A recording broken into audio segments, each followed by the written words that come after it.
Well, Margie, yeah, as I was mentioning, and I'm going to say this out loud since the other folks, you and I were talking about this via email, yeah, so I want to make sure I yeah, mentioned yeah, to the yeah. other folks. We have an internal process for hiring bookkeepers, and we also have training on our annual review process and the tax prep handoff, which we have actually shifted to quarterly and monthly wherever possible. That's been like one of our big wins over the past Oh year, yeah. which has been great, which we're using Keeper to kind of grab some of the things that used to be part of the annual process and moving them into monthly. And that's something I can certainly talk about. I can tell you like what Yes. our hiring process is and what our training process is, but I want to make sure that we talk about the thing that is like my hugest passion that we've been discussing in my Ask a CPA subscription, which is getting bookkeepers and tax professionals to collaborate with each other, because Yes. I am all about upskilling bookkeepers to have them take over the annual proofing of the Yes. financial statements and hand it off to the tax pros with work Yes. papers, pretty little bow, mwah. Yes. And it saves taxpayers so much time during their most challenging time of the year. And I see it as a huge part of addressing this pipeline crunch. So Yes. Yes. I'll let you like guide So yeah. how we move through those, but I just Yeah. think that's like an untapped thing because bookkeepers are so used to being treated like dirt by tax Hmm. pros, and tax pros are literally surprised. I am not kidding you. They're actually like surprised. Bookkeepers want to learn how to do this? What? I'm like,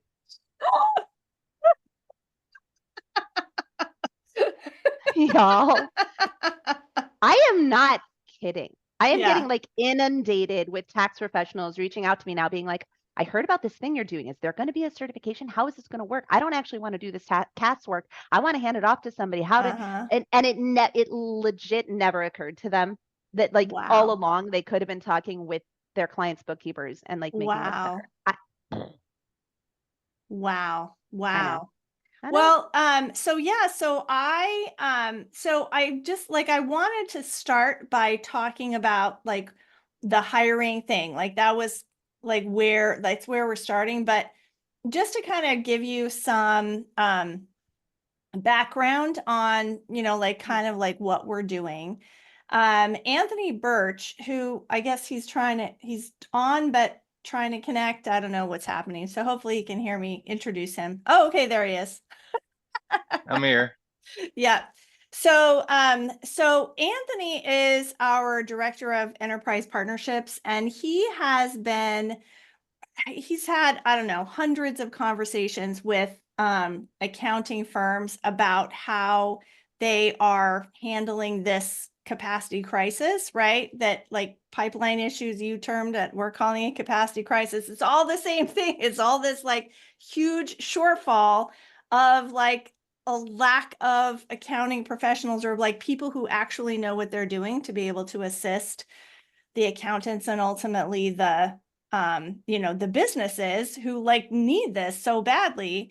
And it just became clear from all of these conversations that he's been having that like, oh my gosh, we need to get everybody in the same room. Like we need to be having a conversation with all of these. I mean, yes, Anthony can get some intel talking to these people, but like everybody needs to hear each other. And maybe that's what you're finding too, Nancy, is that is that the more we can bring people together to kind of flesh out these conversations, then the more we'll be able to come up with solutions to be able to like 100%. address it, right? I truly, as I was saying to you before, right? Like it's the fact that this is a surprise. I spoke at Tax Twitter Retreat this year, Uh-huh. and the fact that it is actually a surprise to tax pros that bookkeepers want this too, Yeah. says to me that our industry has been doing a really poor job of communicating.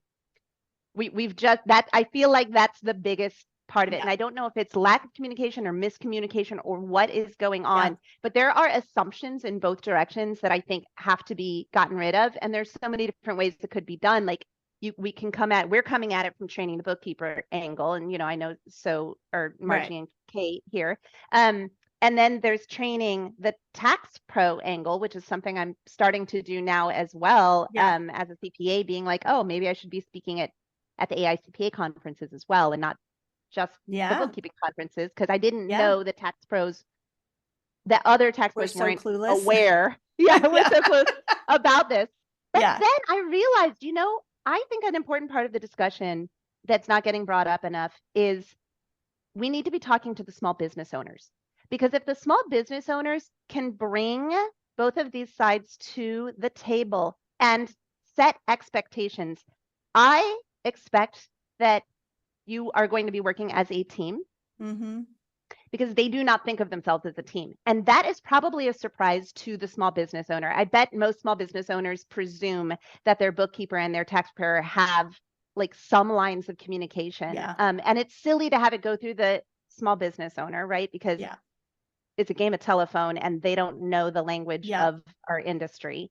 Right. So I think we need to be coming at this from all three sides. So Anthony, like the concept of bringing people to the table, that's just inspired. Yeah. And overdue, also overdue. Yeah. Yeah. So so we need, at some point, we need to brainstorm on like, how can we get the message out to, we would like to start hosting some, this once a month. And how can we, like, this one, it was our first one. We just were like, hey, let's throw together impromptu, like, see who we can get. So grateful that the stars collided, that you could join us, Nancy. That, that, how can we, get the word out? Where are people, going to be having, want to participate in these kind of conversations? So at some point we should do that, but not today. So let's just really quick, so we all know who each other are. Everyone here knows me, so I'm not going to introduce myself. But Andrew, why don't you tell Nancy and Kate I've already introduced Anthony, but Andrew, you can just tell Nancy and Kate who you are quickly.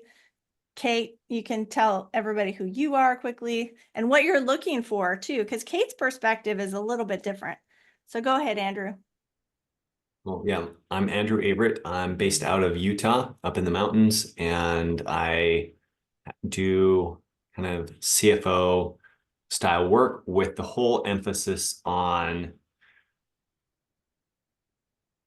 turning your business into what you dreamed it could be when you first started out. So just to kind of bring us back on topic, one of the key thing that came up for me just while I was listening to you guys talk about that is that a fundamental thing that a rock star bookkeeper should know is the financial statements, and how, like Nancy's term, how to read them like a storybook, how to communicate them, what they're seeing back to the business owner. That seems like it's a huge bullet point. So Yeah. I would love to start from Andrew's, that what you just gleaned out of Andrew's comment, and move backwards from there, because what I'm seeing is that bookkeepers aren't often sure what it even means to have complete and accurate financial statements, which is another one of those things that you would think would be obvious. You're keeping the books. The end result of the books are these financial statements that then can be used, proactively to manage your business, but also reactively to, for tax compliance and things like that. But what does it mean? What does it mean to have accurate financial statements? Most of them have not been taught how to proof the balance sheet. Most of them have not been taught how to look at the profit and loss from certainly not from a tax planning perspective, but also not from a what is the story that, like Andrew was just saying, it's that bottom number. I made money. You go to the balance sheet, top number, cash in the bank. Yeah. But there's a lot more to the profit and loss and the balance sheet than those two numbers. But if the bookkeeper does not know what it means that those reports are ready to be looked at, then the story doesn't matter if the compliance work hasn't happened. And so proofing the balance sheet, when I teach my tax ready bookkeeper course, I explain that the fundamentals of being tax ready are looking at the financial statements and making sure they're correct. So how do we do that? First step, proof the balance sheet, because if the balance sheet, if every line on the balance sheet is accurate and you have noted what your source document is that you're tying out to, then at least that bottom number on the P&L has to be correct. I mean, that's how the accounting equation works. So I kind of wanted to move backwards from Andrew's perspective on learning what they mean and how to tell that story, because it's garbage if they haven't learned how to do that. And unfortunately, most bookkeepers don't get that opportunity. They don't have anywhere to go to learn that, you know? Yeah. Right. So I'll give you an example. Just over the last month, I have been with 2 businesses doing a cash to accrual conversion so they can actually sell their business. Right. Because a buyer comes in and looked at the financial and they're like, I really don't know. I can't trust these. And they're not bankable. So like we spent the month doing it, and I have team members that I'm helping, and it's crazy to watch, like helping get through this. They'll go and do something based on the knowledge that they have, but there's the gap between what is the end outcome that happened because of that.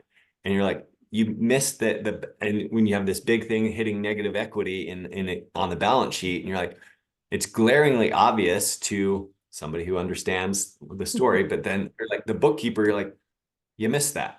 Like, okay, like, and so to be able to self-check their work because they actually understand how it flows through and what it looks like and what it should, what good, Margie says is often, what does good look like? When they don't know what that is, like, exactly. go do work, and then we have to clean it up on the back end. And it's like, okay, like we missed getting your skill to the level where that's the issue. I would love to hear from Kate for a moment, if you don't mind, I was Kate, just going to say the same. One of the things I've noticed in bookkeeping side hustle group is that obviously you have zillions and zillions of people in there. You're going to have a range, and having a range of people with different levels of education is one thing. But that can be fixed, right? Like you can give people, you can say, here is where you can find this education. Here is how we can identify where your gaps are. That's something that we can fix. What I also see is a range of types of personalities in terms of, that's not my job, or I don't want to learn that. That's the CPA's problem. That's not my job. And many more people, thankfully, saying, I want to learn how to do this. I just don't know what I don't know. I don't know where to go for the education. And so I would love to hear you talk about that a little bit. Jody Strong from Hughes and Strong, she recently said to me that when she first, I think she took the bookkeeper launch is what it's called. She took that and she said, here's how much knowledge I had. It could fit all in this circle. And here's how much I thought there was to learn, which is just like a slightly larger circle. And then she started actually getting into it. And she said, and this has been my experience, I've run my own firm for 23 years, but I've been in accounting a lot longer. I won't date myself too much. And I'm still having this happen to me. If this is what you know, the more you learn, now that you've learned this much, you realize there's this much to learn.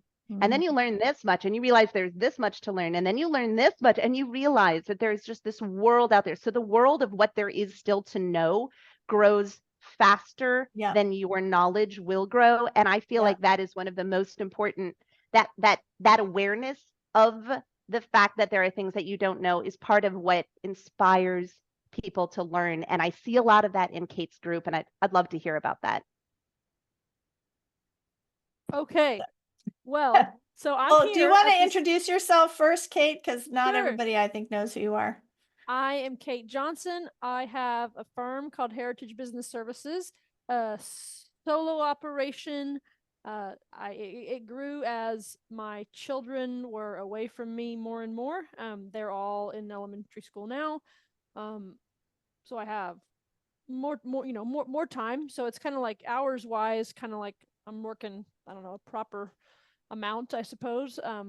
And as I grew my business, I guess the short version is I'm not scared to like build in public. And I know I'm not the I'm never going to be like the smartest person in the room, but I've learned that I'm never the dumbest. And so like that has given me confidence just to like help others. And so I For share the my, record, I think you're often the smartest person in the room. I agree. I can assure you I'm not. I can assure you I'm not.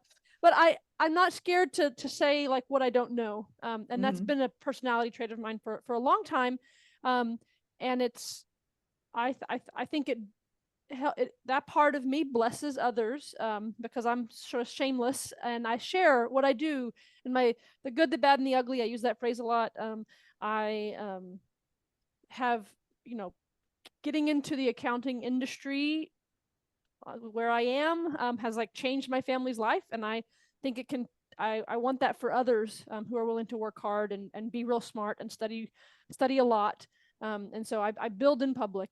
That has caused me to get a large following of people who are interested in kind of flexible ways of making money, I'd say. I think a lot of people land kind of in my orbit, not really sure of what they want. I think fewer people should be business owners than probably think that they should. So I in a way, I try to discourage. I think that we should be, this is a phrase that we should be using more often, because I feel like we are afraid to say this out loud. Fewer people should be business owners than I'll try to are. say it in my newsletter this week, and because I believe it. Yeah. Please do. Please I do. believe I it. think Let me that's write it so down. true. It's so true. So but I do think that, I mean, and sometimes I think that I shouldn't be a business owner. I mean, multiple times, like maybe weekly, if not maybe monthly, but maybe even weekly. I'm like, I didn't dream of this. I didn't want this. I'm a really good employee. I would love to like not wake up at 4 a.m. and be thinking about something that's all my problems, right? So whatever, but I am. And so, yeah, I have a business. I've specialized in a particular software.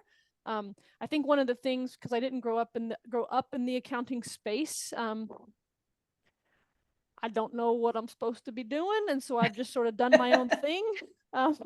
And I've niched in software. I want to make sure, because you said a couple things in here where I just want to, like, for 2 seconds, just say, number one, nobody who runs their own business feels like they should be a business owner all the time. That just isn't a real thing. Everybody, the panel that I presented at Bridging the Gap was all about that. I had like 3 of the biggest names in accounting. The superhero thing. I heard about it. Yeah.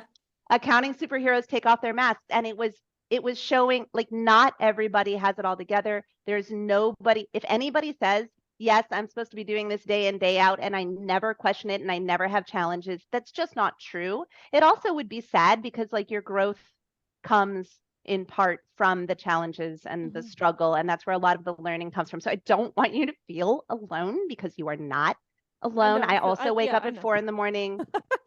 You're good. You're doing an amazing job. And there's something else you said. I don't remember what it was, but just like all the love, because honestly, like you're one of the voices in our profession that allow us to have the kinds of conversations that we're having right now, because you're making real talk happen. So please. Thank you. Yeah. You're doing great, Kate. You're doing so great. And it's okay, because none of us, that was the other thing you said. Most of us didn't come up, like I didn't come up through a CPA firm. I've been running my own firm for 23 years, and I do bookkeeping, accounting, tax, and advisory because I didn't know that they were supposed to be separate. And now it's like a really big thing, like people bringing in CAS practices and people expanding into advisory. And I was like, oh, we weren't supposed to be doing it like this all along. I didn't know, right? So sometimes not coming up in the industry, Kate, can be a blessing. And I feel like that is part of it for you too. Yeah. So the twist that I made was I niched in a particular software. It's not Intuit. It's a software called FreshBooks. I think there were other ones I could have chosen that are kind of small, but have enough customers that need help to make a business, you know? So FreshBooks is definitely that. So I have niched in FreshBooks. I run this bookkeeping side hustle community. That's technically I only have one business, but that's like a revenue generating thing too. Like it's a thing I do. I create so I'm a content creator on that side of my life. And mostly it's a build in public. When I have a question, I find someone to teach me, and I usually like learn in public, and that's what most of my content is. Yeah. And I came today because I am at the point where I know that I would like to hire. I have engaged contractors in the past. I do not have systems for this. I almost am relying on each person's system, and they're I have relationships, I guess, before I have like asked them to help me.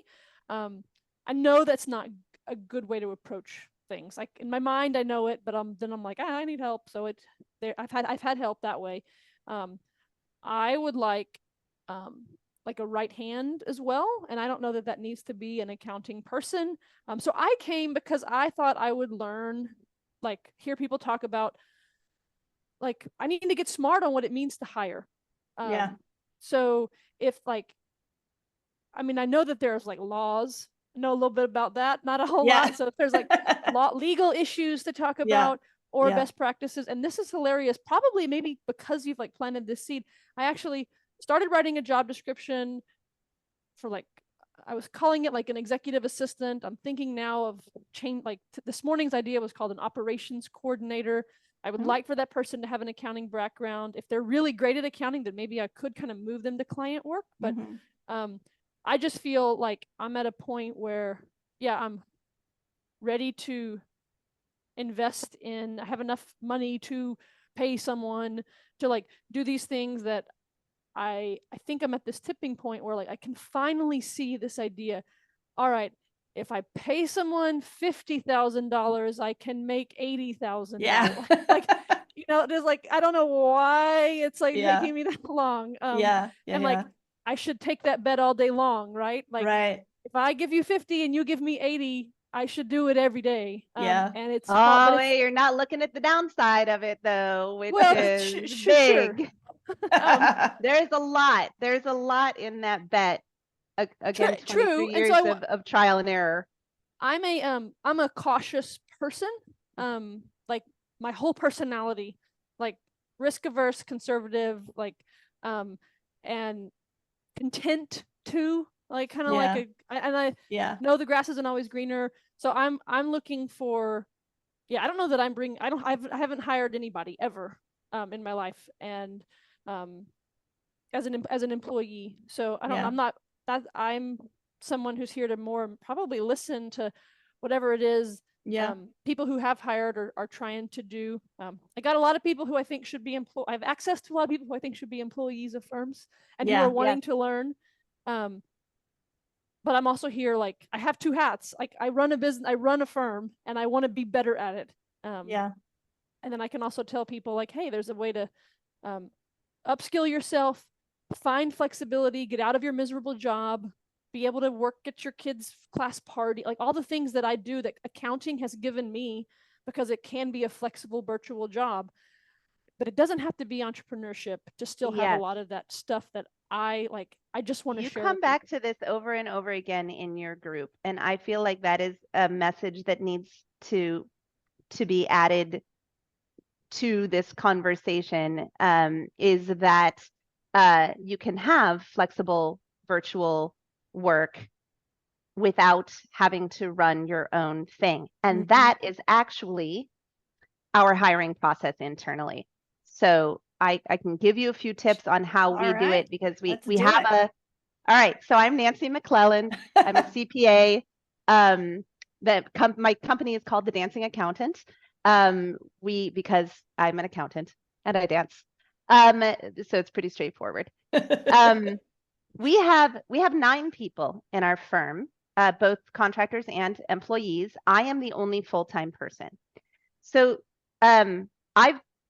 Kate, to a few of the points that you've made, I have done everything wrong. I feel like probably along the way in the past 30 plus years, I have made every mistake at least once. I feel like I maybe multiple times. And through this process of screwing up and then tweaking and then screwing up and then tweaking again, I feel like I have come up with something that works really well for who we are. It's not going to work great for everybody. But what I have seen over and over and over again is that people they want first and foremost, they want meaningful work. Meaningful is something that comes up over and over and over again in the research, like the science-backed research. People want meaningful work. There aren't a ton of things in the world that are more meaningful than helping small businesses succeed. So bookkeeping is an amazing place to be if you want to help small businesses succeed and have meaningful work, like to truly feel like what you are doing makes a difference in somebody's life at the end of the day. Yes. It's also meaningful, right? Yeah. Right? Yeah. This is what I say. All my team's nodding their head because like this is what I say all the time. All the time. I'm glad you say it all the time. Yeah. Yeah. And accountants have been really bad at communicating that value and the impact they're having to clients. Yeah. Yes. Yes. Well, I To mean, the part of team. it is that many of them don't realize that that is what's giving them meaning, right? Like it's hard for them to put a finger on it as well. Yeah. Because they think bookkeeping is the meaning, or the CPAs and the EAs think tax is the meaning. That's not the meaning. The meaning is look at what you're doing for these small business owners. And I'm going to take that a step further because it's part of our company's mission. We have a hyper local firm. Our team is throughout the United States and we're 100% remote, but our clients are all in the neighborhood in Chicago in which we live. Oh, wow. And so, so these are the restaurants where we go eat. These are the stores where we're shopping. These are the people providing the professional services. You know, it's our local grocery co-op. It's the people, these are the people in our neighborhood. You know, it's very Mr. Rogers. And I love that because it takes that meaning a step further, because I believe that small business owners are the fabric of our communities. And if we can help small business owners, whether they're in our own community or in communities across the country, right? If we can help them be healthier, then we're actually contributing to the communities in which they live and work. Margie and I are like, this is exactly what I swear you were all the listening time. in on my last I last team wasn't. call. I wish I had been a fly on the wall because I would have been like, I know, like I got all sing it. teary about it. I'm like, this is impacting the world. Anyway, It go ahead. does. I mean, it says this on our website. Everybody on my team believes it, and it is part of our hiring process. Is to make sure that the conversations that we're having, we don't want to hire anybody on the team who does not believe that the work that we do is meaningful. Yes, remote is important. Yes, flexible is important, but those come next. So in our process, what we've found is that running your own, you might want to do meaningful, remote, flexible work, but if you, to the point that Kate was making, if you do that as an entrepreneur, it is lonely, it is isolating, it is challenging. You have nobody to ask questions to. You don't know if you're doing it right or wrong or somewhere in between. It is just it's a horrible place to be a solopreneur with no support. Now, there are amazing groups out there that do provide support, such as my Ask a CPA subscription and Kate's bookkeeping side hustle, and of course the education that you're providing, Margie.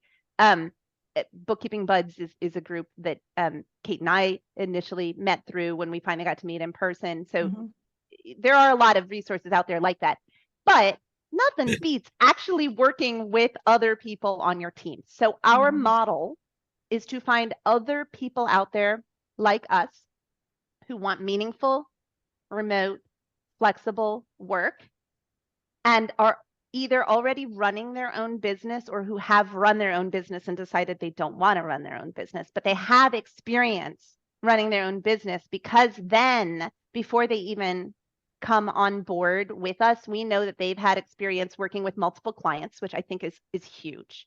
I find that way more important than any kind of bookkeeping education. You can teach bookkeeping education, you can teach debits and credits, you can teach software, you can even teach SOPs. Like there are a lot of things that you can teach. It is very hard to throw somebody into a situation where they have worked with this client does it this way, this client does it this way, this client does it this way, this client does it this way, When we get applicants who have only ever worked at bookkeeping internally at one place, we generally are turning them away. That's not something that we're interested in. Because I think that is a very hard thing to teach without throwing somebody into deep water and hoping that they do not drown. And that's not what I want for them. And that's not what I want for my clients. So it's a very important piece of the puzzle for us. I want people who want to work on a team is another thing. And so we're teasing that out in our process, interviewing these folks as well. That's harder to see on a resume, but you can see whether they've done it or not. You can talk to them about those experiences. Because again, we're looking for people who, my senior accountant runs her own firm. She also works for us as an employee. My CPA, my tax specialist, she works for us as an employee. She also runs her own firm. All of my junior bookkeepers they run their own firm simultaneously, or they did run their own firm. And some of those are contractors and some of those are employees. And because of that, they get this awesome experience of working on a team. So they're no longer isolated. Having, we do quarterly happy hours where I send everybody a cocktail kit and I send everybody a snack packs. And we get on a Zoom, they fill out a survey beforehand. It's really great in building company culture and in making people feel really comfortable about reaching out to each other as a team when we have questions about our clients and our processes and all of that. And yes, they want that, but how do you find out ahead of time that they want that? And that has to be, in my opinion, in the way that we're doing it, that has to be part of the conversation, because there are some people who are really happy to just like stay in their lane and not go outside it. And that's not how we are, where you are responsible for your own work. That part is true, but you are not alone in getting that out the door. We have our senior accountant has regular, meetings, co-working meetings where they're just working at the same time, and they're working on dancing accountant work at the same time every week. They don't have to have any questions about anything. They're just on a call together. There's presence, we really love that. And then it makes it so that's really easy. If you have questions, you can ask. So in our hiring process, we try to look for all of these things, and it starts with how our advert reads, like how our job posts read. I'm very conversational in them to try to attract the right kind of people. I also have really specific instructions about how to apply. So it says, to send me an email to this address with this in the body, or with this in the subject, and in it, tell me about. So if they fail to follow them, I can reject the application immediately, because I'm not interested in wasting time on non-detail oriented people. This is bookkeeping. Like we need to be dot your I's, cross your T's. But in the cover email, I ask them, tell me about their hobbies, because I am only interested, and so are the other people on my team, in working with people that I like as human beings. I have made that mistake, and it's a horrible experience. It brings everybody on the team down. Probably the best bookkeeper I've ever met in my life worked for us at one point, and she was amazing, like incredibly talented, but she didn't like people. She didn't like the clients. She didn't like us. She wanted to spend as little time as it.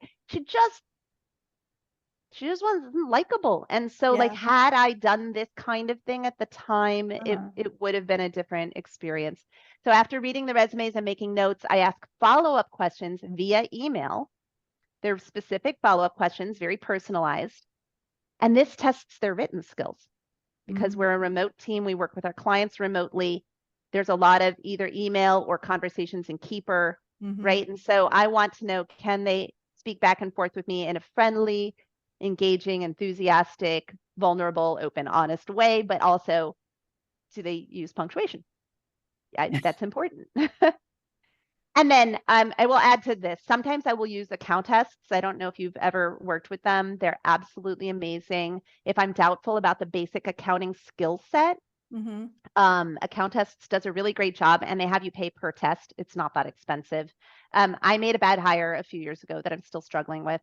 And this would have been, if I had used account tests 3 years ago, 4 years ago, whatever it was, I would have prevented that mistake. So are you, how are you using now account tests for everybody? Or you said just if you're doubtful? And how do you If I'm know if doubtful. you're, how do you know if you're doubtful? Like, how does, That like, is a what's great the line? question. So part of it is looking at their resume and looking at their experience. Uh-huh. And then I ask them about their education background, Uh-huh. you know, and I ask them to talk to me about that different apps that they use and why they might use this app versus that app. And in those conversations, if somebody says I've never used any apps, then that's not just a question about technology. By the way, this is slightly different than the question you asked, which I'll get back to, but I just realized this is really important too. If they are like, what are apps? I don't use apps. I only use what comes in QBO. We're a QBO specific company.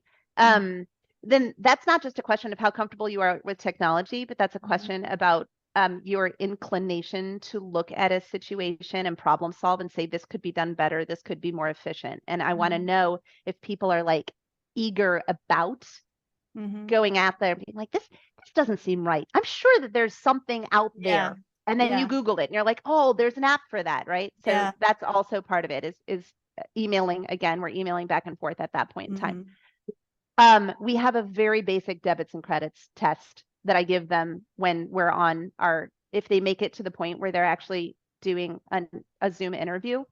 I ask them about debits and credits. I ask them about how would you book this journal entry, or how would you book, one of the neat tricks is how would you book this thing that happens. And I don't say journal entry or credit memos, or, you know, and I let them tell me, because there are some people who they will force everything into a journal entry, and there are other people who will actually follow the proper workflow. And so that's another thing. So if the debits and credits, you know, and the tests that they're having in the interaction is like, maybe not so much, that's a very quick way to go to account tests. Another thing is nobody gets hired until they do a trial project.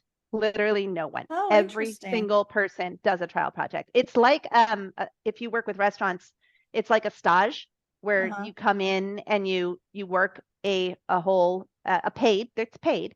You know, it's not like I'm getting free work out of these people. You know, it's at a lower rate, but it's paid. And so it's like coming in and you just show me what you can do. And in that, I am kind of I am throwing them into, I make it clear to them, I'm throwing you into the deep end more now than we do in real life once you get hired, because I'm trying to find out what you know and what you don't know.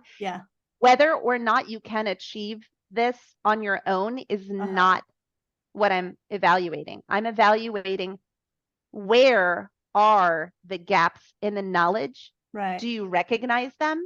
And are you asking us for help when you get there? And I'm telling them this before they actually do the trial. And we'll do 1 or 2 or 3 trial one-off projects before deciding whether or not to work together. And I mean, that's been absolutely life-saving. I have to tell you a short story. Because when we hired for a junior bookkeeper earlier this year, and ended up tossing out hundreds and hundreds of resumes. We also don't work, we only work with US based folks, just because of my personal belief system. And I mean, we're hyper local in the way that we're dealing with our small communities. So, you know, I recognize that United States is not hyper local, but it is local. And so we're getting rid of a ton of resumes. I ended up narrowing it down to 120 resumes that I reviewed.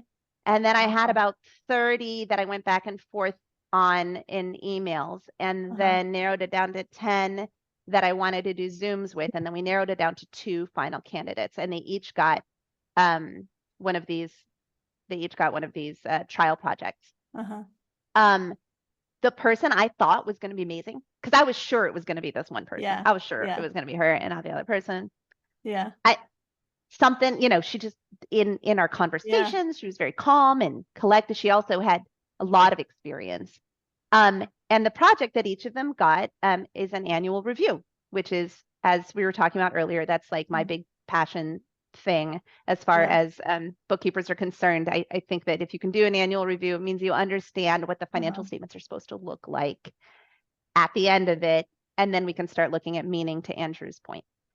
And I gave her this and she was working on it. The other person was working on it and she sent it back to me and she was like, I think I did okay. I'm not really sure. I've never done anything like this. And I looked at it and I was like, there are some big gaps here. And she was like, well, tell me how I can do it. I'm like, great. And so I set her up with an experienced, also junior level, but like experienced in our, they went through it together and she asked the right questions. And I asked that junior to like take notes about what kinds of things she asked about. The other one, the one that I was sure would be it, was just like, I don't understand why you're having me do this. I mean, I'm a bookkeeper. I'm not an auditor. This is, I've just never been asked to do anything like this before. And she ghosted us. She ghosted us. She ended up, we were in touch a few times throughout the process. And so instead of coming to me and saying, I feel really uncomfortable because I am in deep water here and I've never been asked to do this, even though I've been a bookkeeper for I think it was like 9 years or something like that. I've never, I don't understand what this is, but I want to know. Can you help me? Instead, she was like, why are you giving this to me? I'm a bookkeeper, not a tax preparer. Wow. So that kind of thing is just like, her account tests might have turned out just fine because maybe she knows her debits and credits and all that kind of stuff. But is she the kind of person that I want to work with? Again, I believe that you can teach bookkeeping, you can teach tax, you can teach SOPs. You cannot teach kindness. You can't teach humanity. Those are harder. You probably can teach them. It's harder. You can't teach being inquisitive. That's a personality trait. So I think that the account tests things are wonderful. They're super affordable. I love them. I actually had my senior accountant take all of the different tests so that I could get a baseline. And they're very generous. If you think you might be working with account tests in the future and you say, hey, can I have a free copy of this one and that one for somebody internally to take so that we get a baseline before we start using these, they will say yes. They've been very, very kind and just wonderful and really wanting to improve the product. Giles Pearson is out of New Zealand and he's just a great guy. If you meet him at the conferences, say hi. But I also think that is not an essential piece of the process. I think it's very helpful if maybe you're trying to decide between two people that they're both kind, they're both inquisitive, they're both otherwise good fits, and you only have one role. You could use account tests and pick the one that has, better scoring. So the projects that you're giving them, like, where are these coming from? Are they real sample projects? You said they're real, like they're real things for really your clients. Yeah. So they sign and they're basically think of it as an extremely short-term contract position. Okay. Right. So they're signing an NDA. Yeah. And we're inviting them onto our team. Yeah. And we're giving them the same tools that we use internally when a junior, in this case, a junior bookkeeper, is doing a review and handing it off to a senior bookkeeper. Okay. So we're using exactly our process. The differences are we're giving them access to one client, not all of the clients that they might be working with, right? Yeah. And we are not giving them all of the support and all of the guidance from day one. We're first saying, see how far you can get with it. Just, see if do it. And actually I've occasionally gotten good feedback that we should change. So the person who ended up getting this particular position that I'm referring to, her experience with it was like, hey, I'm actually a visual learner. I do better being shown how something is done rather than reading written instructions. And it changed how we do, because my EA and I, who are the ones who write a lot of the SOPs, we read instructions. Like that's how we learn. And so that's just a different engagement style. So it helped me go, hey, you know what?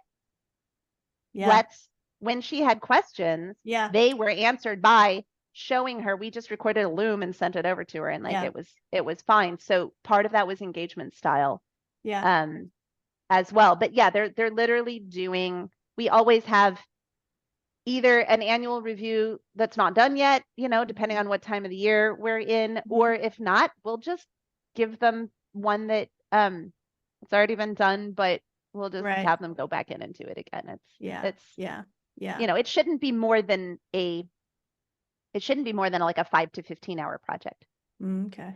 Yeah. for us. So I want to go back to, you said, if they have experience.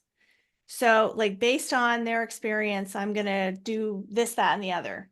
How do you, I mean, like, do you have any processes in place that verifies that experience? I mean, because the thing that I always say is a resume just is what somebody wrote about themselves.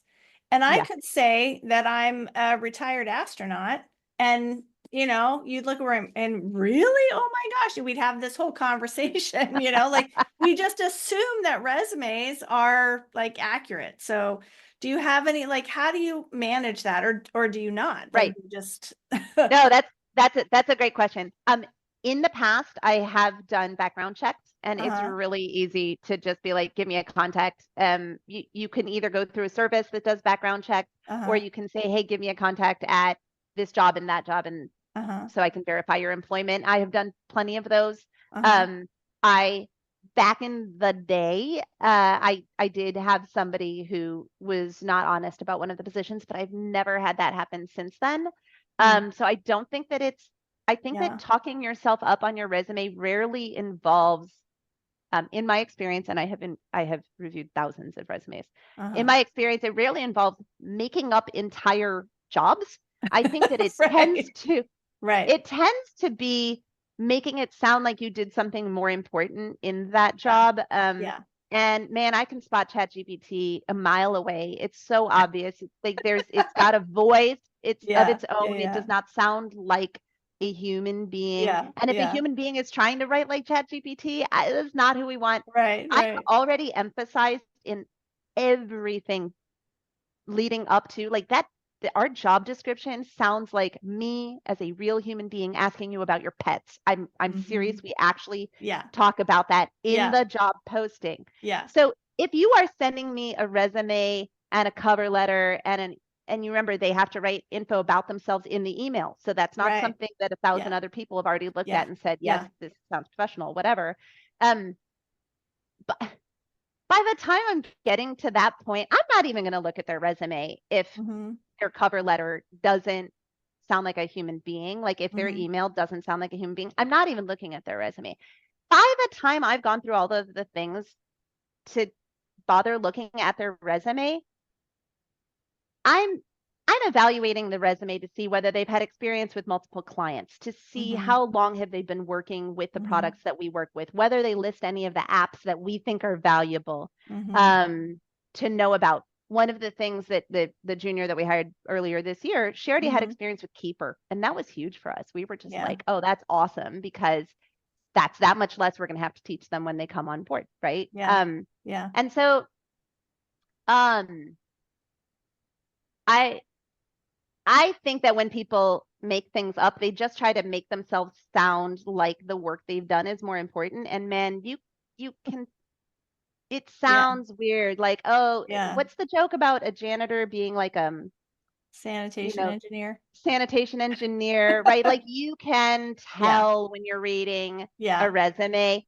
Also, if you like their resume enough, you're going to be having a nice email conversation back and forth where you get to, it's a conversation. It's a real conversation with a human being. And then you're going to have a Zoom and you can ask them really specific questions. And by that point, you have established the fact that you are a real live human being that cares about other real live human beings. And hopefully they're going to be a lot less nervous to share with you. I can say, well, tell me about that thing on your resume. Right. And let them say it in their own words. And by that point, you know whether they're a sanitation engineer or they were pushing a broom around. So I don't know. I don't feel like I don't give resumes as much credence as I probably wouldn't. I would throw a resume away because I didn't like their email cover, but I'm unlikely to throw a candidate away because I didn't like their resume. Yeah. So we are just about out of time, but I do have one more question for you. That like you've mentioned, having like that what's really key for you is having multiple clients, and that like that makes sense to me, you know, having to do things different ways, like what you said, all makes sense. But my students are all like brand new and they're all trying to break in. So what advice would you have for a brand new person who wants to get from here to there? I think that is a great question, because like, how do you get that experience? Oh, you don't have enough experience. Well, how do I get that experience? Yeah. Ask your colleagues in the various groups that you're in. For example, the bookkeeping side hustle. I have seen plenty of people on there say, hey, I have taken, you know, such and such a class or such and such a launch or such and such a boot camp or whatever. And there are a bunch of really quality ones out there. I've taken this, but I don't have client experience yet. I don't feel comfortable. And this, to me, as somebody who's hiring, is like gold. I don't feel comfortable accepting a first client without having real life experience. It doesn't seem fair to the client. Is there anybody out there who is looking for an intern? You know, I'm looking for a paid internship. Don't let anybody let you work for free. That's not fair. But they might pay you really low, but that's okay. It takes them a lot of time and work to work with you. Is there anybody who would offer me an internship, or anybody who is looking for part-time contract work? I would love to get my feet wet, and I am a great learner, and I am really excited about this. And that, to me, I see that and I'm like, yes, you can. I am excited to do that. We don't do that all the time, you know, because we only have, right now we're fully staffed, and but I often have projects. I have hired a zillion different freelancers throughout the years to get this kind of, and there are tax pros, to go back to the conversation we were having at the beginning. There are tax pros who are delighted to have you come and intern with them, because remember, most tax pros, they don't want to be doing the books at the same time. They don't want to. So the question is, how much education are you going to get from them? You might learn how to do it wrong, and that's not always great. It's true. I mean, like Andrew, you know, it's true. You might get that. But you might also like get creative and say, hey, are there other bookkeepers out there that are in the same situation as I am, who want to team up and work for this tax pro, you know, or something like that. Oh yeah. Kate's mentioning that VITA, that's the voluntary income tax assistance program at the IRS sites. That is a great way. They need help. I used to be a supervisor, volunteer supervisor back in the day. And it's not bookkeeping, but it's big volume, and you get to see a lot. Yes, Kate, that is such great advice. So you can team up with other bookkeepers and say, hey, we've got a team of bookkeepers that is ready and willing and excited, and we want to learn from each other. There are also places that you can learn how to do this kind of stuff. My Ask a CPA subscription is something where like groups of people are getting together and asking questions. Bookkeeping Buds is another one. Roundtable Labs is another one where you can talk to other people who are at various points in their journey and find out how they're doing it. They may want to team up with you, other bookkeepers who are running their own firm. People are usually looking for help where people are already trained. But if you make yourself enthusiastic enough and affordable enough, there are people out there who are really happy to work with you. Cool. Well, thank you so much for your time, Nancy. I'm just so grateful that Justine connected us. Can you look at Kate's chat, or Kate, just unmute, mention that out loud. I think that's beautiful. Doing the books for 3 to 4 for friends who are starting a business. I don't know. So the point there, like, I don't have a lot of sympathy for the I don't have experience crowd, because like you have to pay to succeed. Like we're going to pay in college fees till we get access to the career counselor. We're going to pay in like some sort of a course. We're going to pay a recruiter I don't know, someone's paying something. Okay. Like, and so like, if you step back and think about like what I want this job, all good jobs require an investment of some sort. There's lots of different ways to to invest. I mean, you could pay someone to let them work for you, right? Like I could say, Nancy, I will pay you to let me do 3 clients. Like, I'm not saying I'll suggest that, but this idea of like, it's gonna cost you to get what you want. Yeah. Period. End of story. Yeah. Like, Justine, you were just saying, Margie, you're so grateful to Justine Lackey for connecting us. She just said to me this morning in a group chat, she said to the group of us that she talks about MTE cost, which is you pay for things in money, time, or energy, right? So sometimes it'll be 2 of those, or it'll be a different 2 of those, or it'll be a different 2 of those, but usually you're paying for like 5 a.m. doing friends books for 3 months that are paying you $100 a month. Like that's a cost. Like I'm getting paid $100 a month, but really like I feel like I'm paying. But then am I going to get the job that I want? Working for the great firm, or am I going to get the clients that I want because I've taken you got to take, I call it taking your lumps.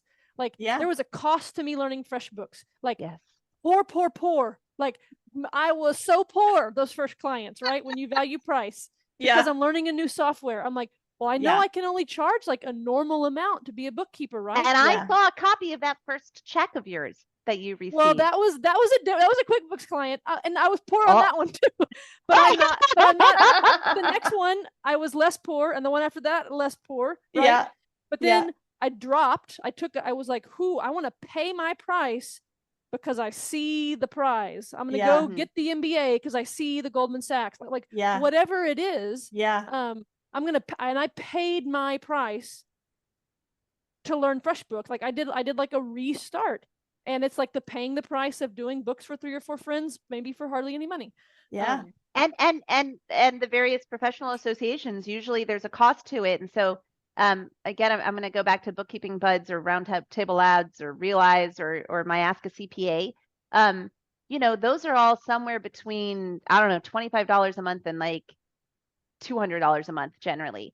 But the people who feel like they can't afford to put that kind of money into this thing that they want to be their lifeblood moving forward, I'm like, $25, $30 a month to be in Bookkeeping Buds, or like mine is $47 a month to be an Ask a CPA. Right. And I know that some of the others are very expensive. Bookkeeping Side Hustle, 5-Minute Bookkeeper are free. But they're also QBO Gym Locker Room. That's free. That's my group. Totally. So there are these amazing resources out there, but chances are the ones that you're going to pay for with money are going to take you less time. And the ones that you pay for with time are going to take less money, and you're going to have to put energy into them no matter what you're doing, because as Kate is, I love the fact that she's always saying, she's like, you got to learn your debits and credits. There's nothing. There's no substitute. It's real work. What was the P in the money, time, or what? Oh, it was MTE, money, time, or energy. Yeah, that was Justine. Cool. Yeah, I have to run. All right. Thank you so much. Great. Yes, thank you so much. We're going to do this again on September 18th. So mark your calendars if you would like to come back.